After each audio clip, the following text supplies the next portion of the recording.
دوای بڕیارەکەی حەیدەرعەبادی سەرۆکوەزیرانی عێراق بە سەرفکردنی پارەی گەنمی جوتیاران ماوەی هەفتەیەکە بەڕێوەبەرایەتی سایلۆی کەرکووک دەستی کردووە بە دابەشکردنی چەکی ئەو پارەیە بە سەر جوتیاراندا. جوتیارانی سنووری کەرکووک داوا دەکەن حکوومەتی عێراق نیوەی پارەی ساڵی 2014 و 2015 بۆ بنێرێت. بەوتەی خۆیان بەو جۆرە بڕوات ناتوانن بەردەوام بن. 2014 و 15 نیوەمان وەرگرتێ نیوە ماوە. داواکاریمانەوەی لە حکوومەت بۆمان سەرفکاوە هەمووی فەلاح مەسرەفی کردیە و قەردارە و ئیوایە قەرداری سەمادە و ئیوا قەرداری ترەکتۆرە و قەرداری کرێلۆریانە و پارەی نەداوە داواکاریمانەوەی لۆ برا فەلاحەکان سەرف بکرێت. ئەمە بەشێکی پارەی 2014 و 15 ماوە 150 پارەی 2016 لە بیدایەتی لە چوارشەمەوە لە ئەفتی مانگۆ دەست پێ کردێت تەوزیعەکە 177 جا داواکارین پارەی 2014 و 15مان ئەو 150مان لۆ سەرف کرێت. زۆر کێشەی دروست کردێ بۆ جوتیار بەڕاستی پێی ناکری ئیشکاری خۆی بکاتن ئەگەر ئەو پارەی بۆ سەرف نەکرێتن. سایلۆی کەرکووک بۆ ساڵی 2016 بڕی 105 ملیار دیناری جوتیارانی لایە، بەڵام حکوومەتی عێراق لە ئێستادا بڕی 79 ملیار و 200 ملیۆن دیناری گەنمی جوتیارانی ناردووە.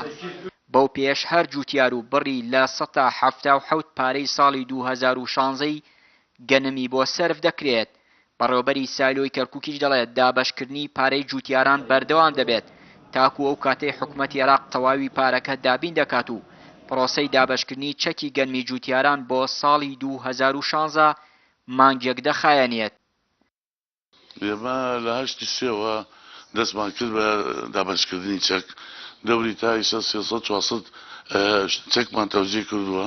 ئەو پارەی پێشمان گەیشتووە 79 ملیار و 200 ملیۆنە تقریبا لە 177 پارەی جوتیارانەکەت دامانەکە. این 2016 بەڵێ 14 و 15 ماوە تۆ نیوەمان داوە نیوەی ماوە ئەوەی لە لای حکومت ماوە 24 ملیار ئینی 14 و 15 36 ملیارمان ماوەلایەن. وەڵڵا ئەمە تقریبا ئێمە 5000 مەحزەرمانەیە ئەگەر ڕۆژانە 250-300 تەکەمان هێرینەین بۆ بانک تقریبا مانجێگەی ئەخایەتی.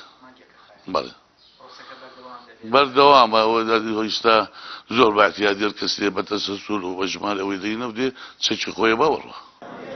جوتیارانی سنووری کەرکووک نیوەی پارەی ساڵی 2014 و 15 لای حکوومەت ماوە کە بڕەکەی دەکاتە 60 ملیار دینار. هەر بۆیە داوا دەکەن حکوومەت هەوڵەکانی بخاتە گەڕ بۆ پێدانی ئەو بڕەپارەیە کە تاکو ئێستا بە سەریاندا دابەش نەکراوە.